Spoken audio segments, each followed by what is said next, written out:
everyone. This is Alicia, also known as AVP. I am back with a special treat. I was honored enough to be able to reach out to one of the co-visual effects supervisor producers on the Orville, known as Eric Hayden. And I was able to reach out to him and say would he be interested in an impromptu kind of interview. And so, without further ado, today is the day that you guys get to see this fun interview with Eric and myself and finding out more what it means. And hope you guys enjoy it. Sit back and enjoy. Bye.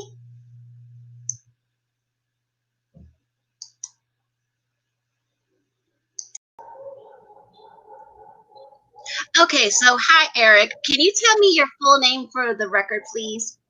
Yeah, it's Eric Hayden. And hello to you, Alicia. Hello to you, too. So where are you originally from, Eric? I know some people are from California that are into the showbiz industry. Some are in California, some are in New York, some are in Chicago. Where exactly would you say is home for you? Well, it's a long journey. I was born in Minnesota and mostly raised in Littleton, Colorado. And then I went to college in Dallas, Texas, and I've been in California since 1997. Wow. So that's been quite a journey for you. Yes. So I guess you consider California home now, correct? Yeah, for sure. It's definitely the home for my children, and definitely I consider it home. I consider myself a naturalized Californian. Okay, gotcha. So it's your second home compared to your natural home where you were from in Colorado, Minnesota. Okay. Gotcha. So what exactly would you say your job title is if someone were to ask you, what's Eric Hayden's job title? Well, I'm a visual effects supervisor. So that means that I help productions plan and prepare for the best ways to shoot for visual effects. And then I help on set to make sure that they get done as close to the easiest way possible. And then afterwards and throughout the post-production process, I help to oversee the quality of the shot work coming through to make sure that it fits into the production appropriately and makes the production feel great. Great. So you just sort of answered my next question was basically, what does your job entail in layman's terms? So could you break it down a little bit further in case someone's not into the technical aspects for it? So yeah, and I'll say, speaking generically across the board, because there are a few key things that happen across all productions. And so we'll get a script and very early on, and we go through and try and pinpoint the points in the script that are going to require visual effects or stuff. The idea is stuff that you can't quite fully accomplish in on set or in cameras, as you might say. And the idea is that we pinpoint stuff that will need to get to be created to complete the project in post-production. That can be as simple as like changing the background, changing a scene to look like it was shot at night instead of in the day, or it can be as complicated as making spaceships land in the forest. It can, or have monsters or anything like that. So it's really, I like to say that my job is to make monsters and spaceships look real. But sometimes it also is. Sometimes you've done quite a bit of projects. When I was looking over your resume a little bit online. So what would you say? What is one of your favorite work projects of all the work projects you have ever done? Most recently, I was very fortunate to work on the Deadwood movie. So the HBO, after this show was canceled in 2006, decided that they would bring the entire cast and much of the original crew back together to do a one send-off movie. I was very, very proud to be in part of that production.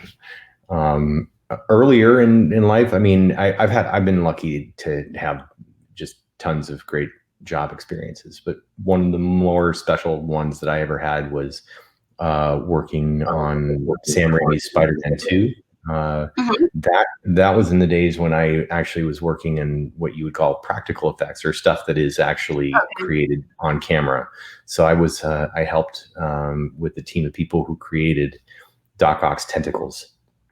Cool. Very cool. Yeah, that was super fun. And but now So, if there was a person out there that wanted to do this kind of line of work, where exactly did you get your training for this field of work exactly? well, I mean, finding having an expertise and a good knowledge of photography is important. Mhm. Understanding how cameras work, so studying photography is very important. Studying filmmaking in schools, any sort of art type background that helps exercise and develop your creativity. Um, it is a job that doesn't necessarily have a specific college degree that goes with it. My Mhm. actual degree is in acting. Um, Okay. so yeah, so it's I studied filmmaking and directing and acting in college. Okay, that makes sense. So, if somebody was wanting to go into this line of work and you wanted to give them a piece of advice, what kind of a piece of advice would you consider for this kind of line of work? Um, I think the biggest thing to do is to learn how to be patient, Mhm. um, because the process can be tedious.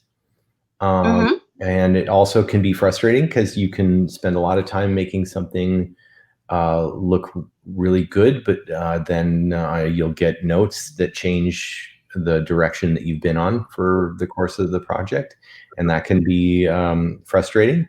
I think the best piece of advice that I can give is to pour your heart into your creativity, but then be prepared to mentally divorce yourself from the end product, and Mhm. be open to communication about how to make changes. Um, So, in other words, we say maybe expect the unexpected and just be prepared for it to change on the whim, very unexpectedly. yes, and embrace that as part of the fun of the creativity of it.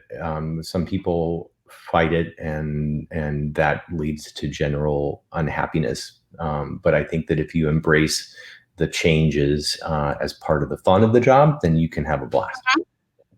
Great.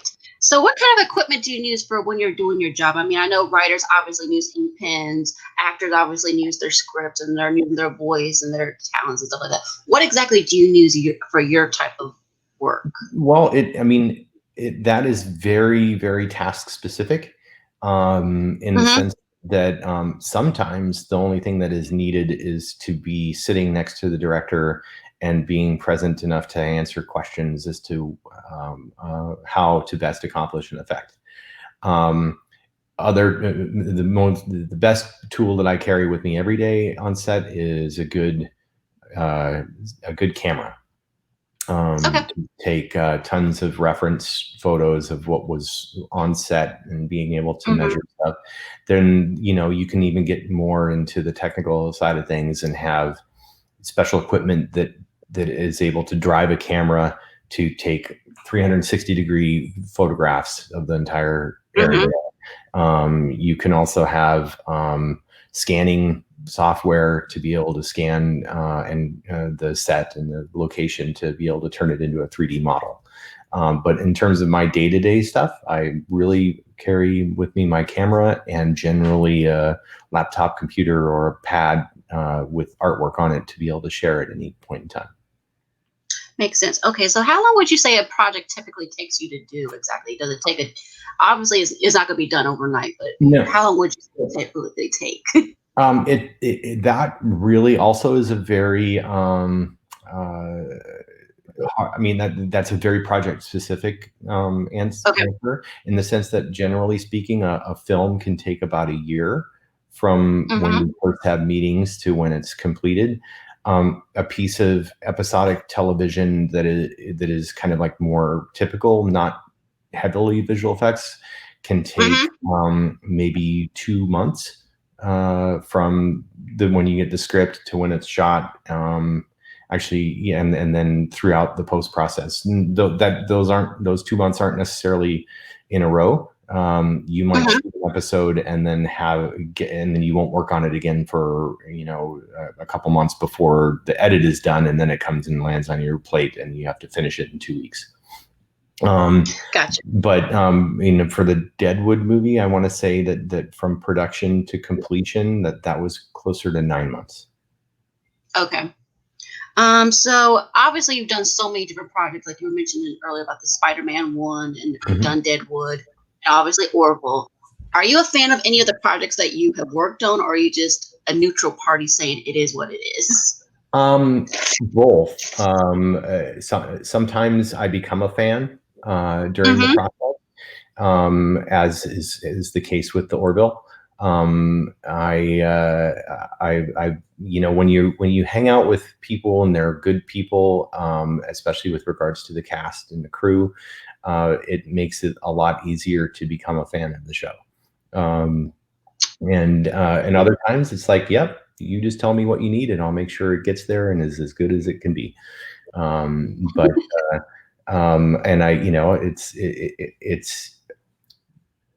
I find it I find it difficult to be a fan in the sense of being starstruck by the operations, because that would get in the way of the job.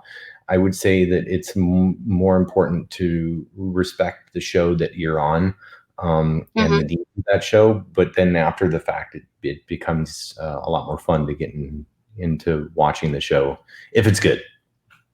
Gotcha. So in other words, save the starstruck moments for after the show is finished, not while you're working on the show. Correct. Yes. Yeah. When you're working on set and it's a 12 to 14-hour day and everyone knows what everyone smells like, being starstruck is not. Ugly side of it, it doesn't really happen anymore. Yeah, the good, the bad, and the ugly. Like, okay, I saw them for what they really are. Yes. Okay, so what are some fun things you enjoy doing when you're not working on set on these projects and stuff like that? Well, I've got a beautiful family. My wife and I play music together, and I enjoy any type of craft project. I like building things. But I think, and I'm also kind of starting a new hobby of astrophotography. I don't know. I mean, really, it's like when you have kids, they're your hobby. Gotcha. But yeah, ultimately, music is probably the most fun I have right now. Very cool. Any particular type of music that makes me think of that? What kind of type of music do you do? Is it rock? Is it rap? Is it jazz? Is it country, bluegrass? I'm a little bit of a old time music, folk music fan myself. Okay. But yeah, cool. But my wife is more of 80. Well, we're both, very, very into the 80s music. So we like to play 80s songs together. Nice. Okay. So obviously you see a lot of visual effects out there, and they're obviously not yours or ones that you've worked with. Is there any other kind of project that absolutely makes you cringe when you see it? Yeah, I mean, there are times when I'm like, how did that happen? I don't necessarily like to point at them, because sometimes I know that the people involved and you kind of know the story of how things got to where they are. There's always a story.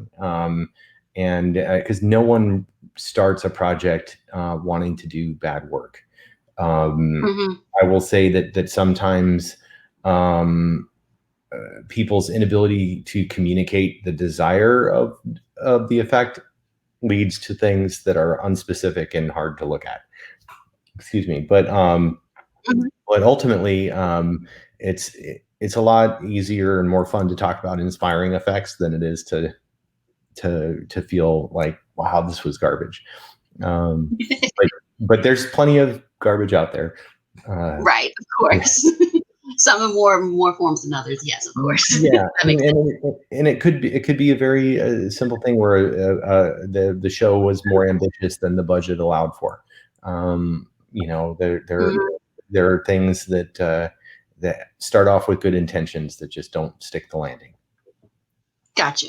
Okay, so obviously, when you're a kid, you say, "I want to be a teacher. I want to be a firefighter." What exactly inspired you to want to go into this kind of line of work? Well, I don't know that I knew that I wanted to do this kind of work until I did it. Hmm. I didn't start a path to try and become a visual effects guy, but I did start loving models and how movies were made, from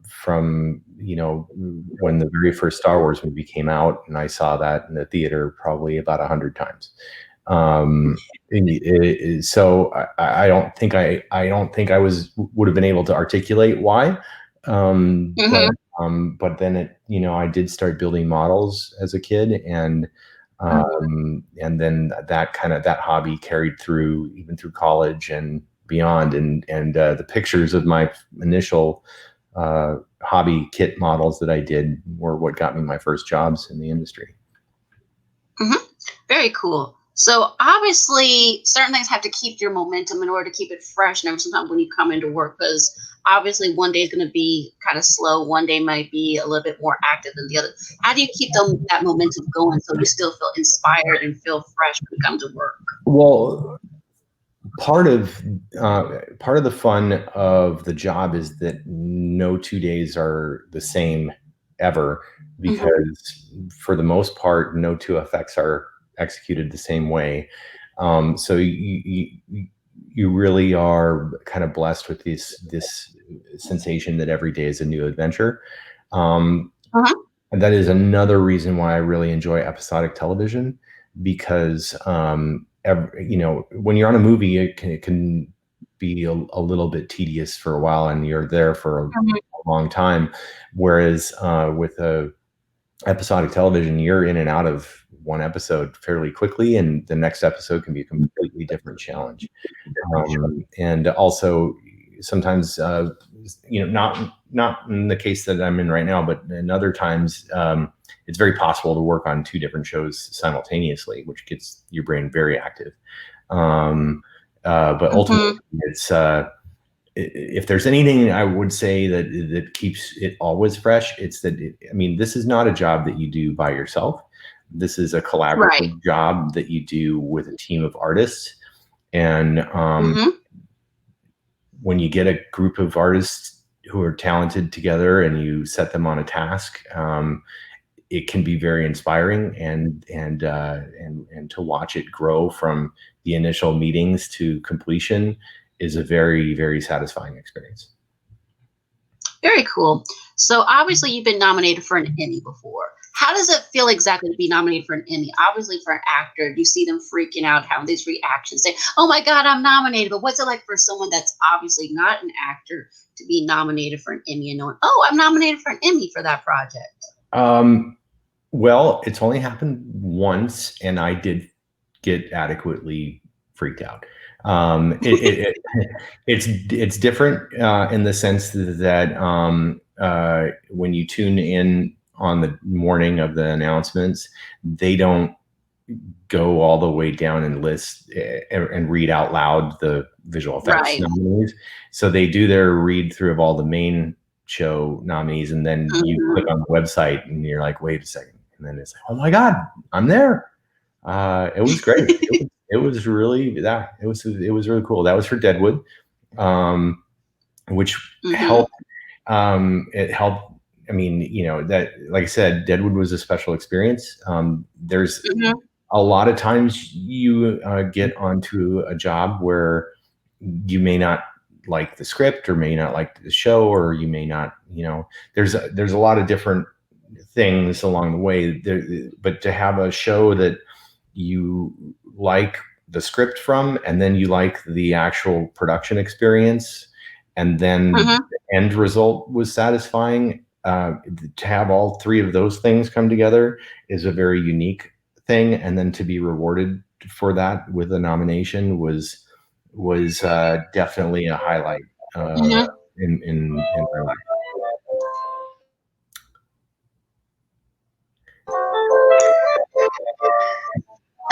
Sorry about that. It's probably a No. telemarketer. So I'll wait till that finishes.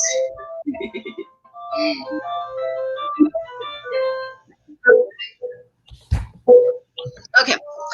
So, what's it like when you see your name in the credits on the show? I mean, obviously, for an actor, it's kind of cool to say, "Oh, that's my name there." But what's it like for you to see your name in the credits of that project? Well, it's cool. I will say that that even on a lot of episodic television shows, the name of the visual effects supervisor is not in the credits. Mm-hmm. So I would say that the super cool factor of that, was something that I kind of moved past around 10 years ago, and Mm-hmm. is not that big a deal to me anymore.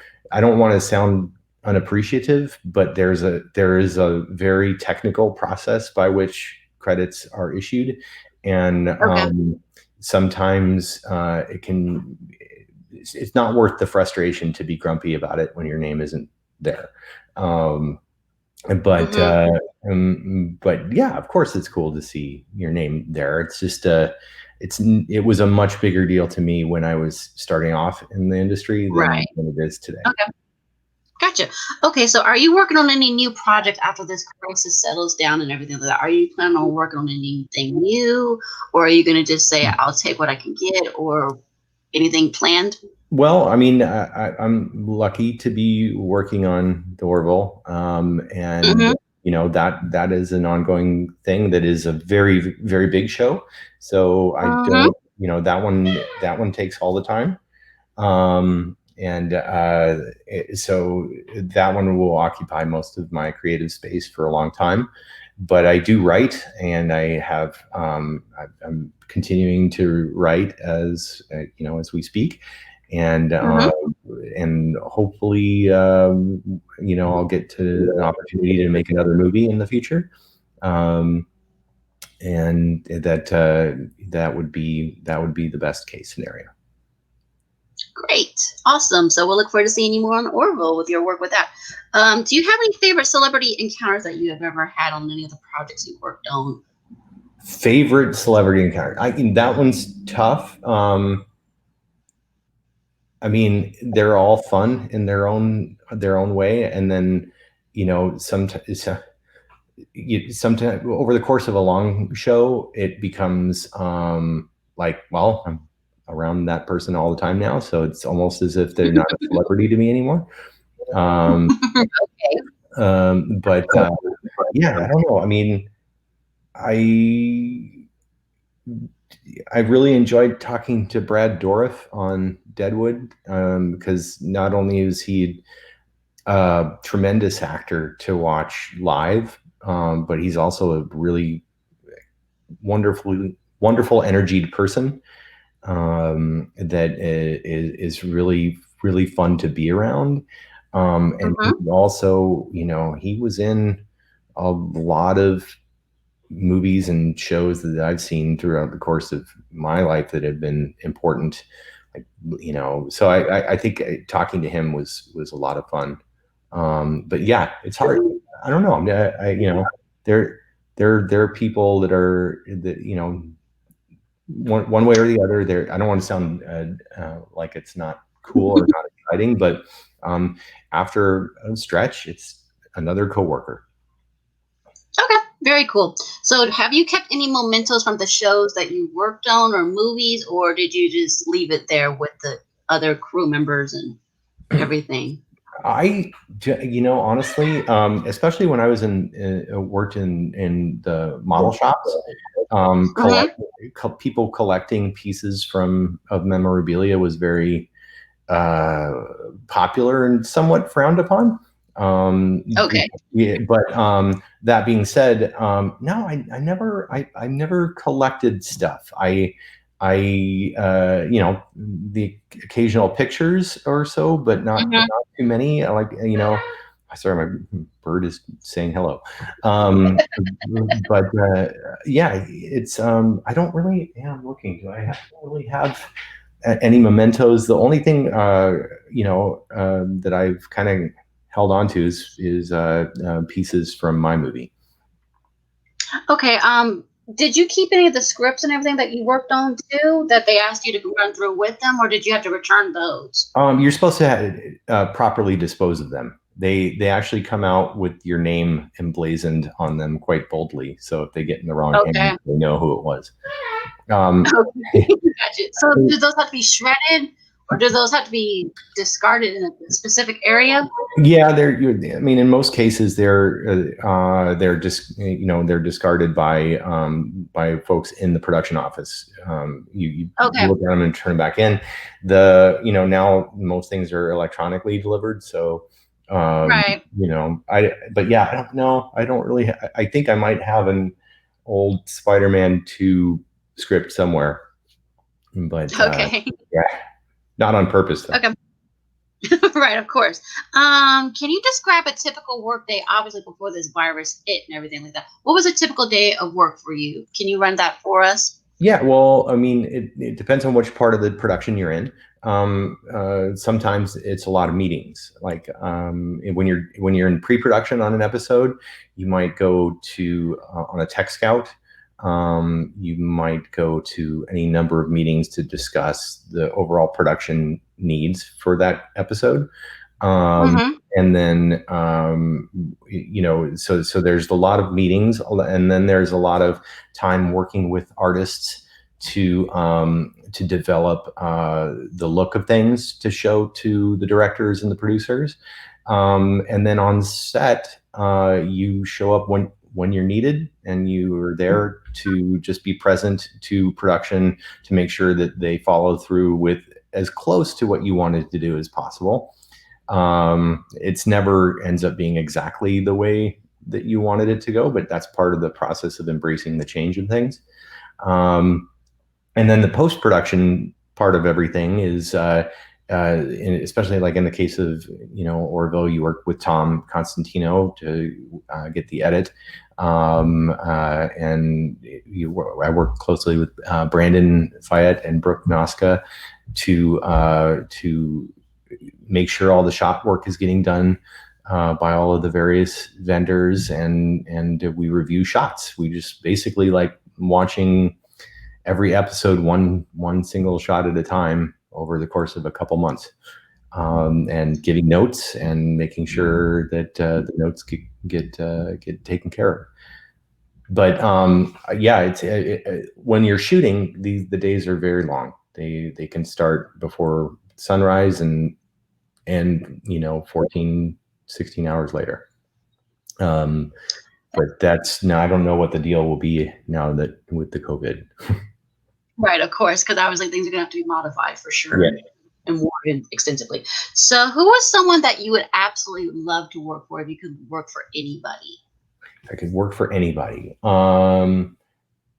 I would like very much to work for Denis Villeneuve.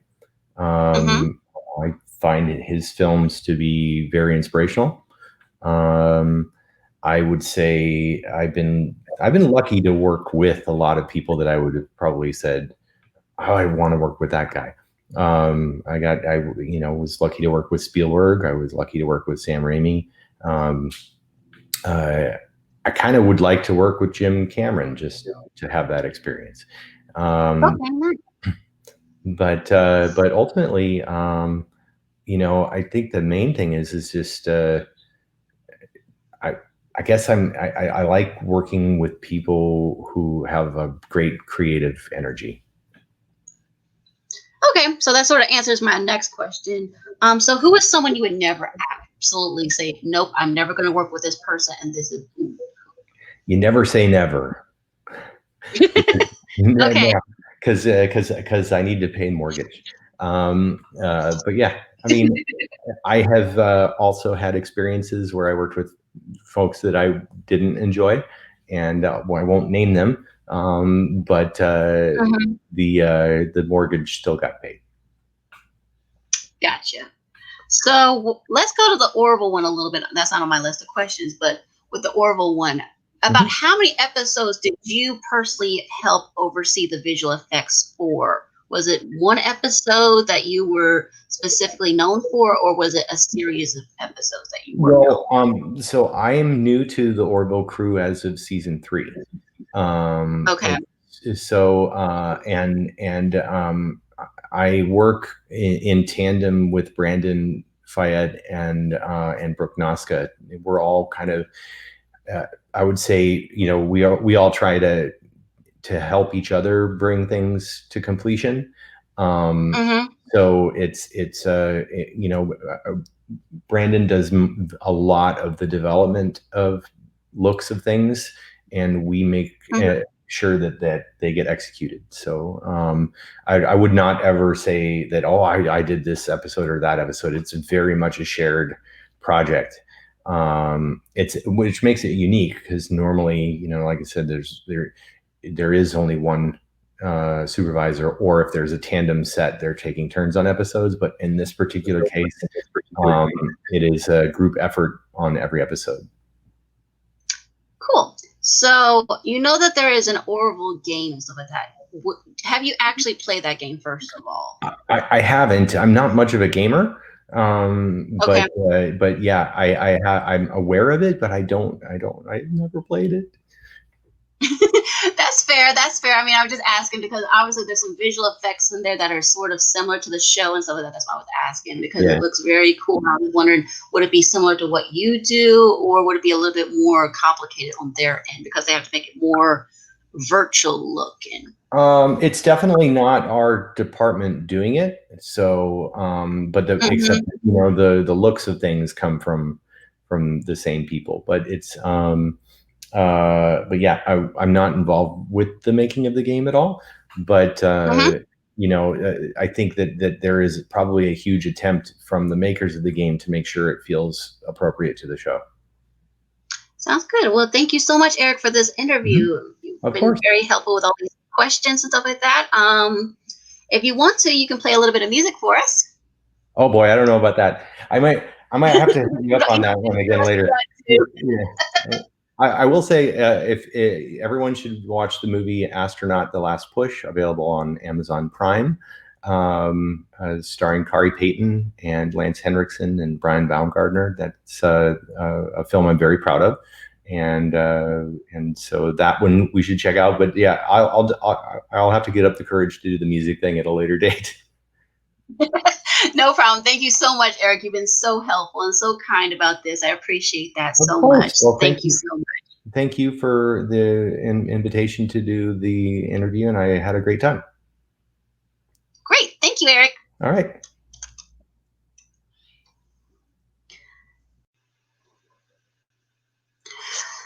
Well, guys, I hope you enjoyed that interview with Eric Hayden and myself. I learned a lot from Eric, and I appreciate him taking the time to do this special kind of interview. Hope you guys enjoyed it a lot. I enjoyed it as well. So without further ado, this is Alicia, or AVP, signing off. Have a wonderful rest of your day now. Take care.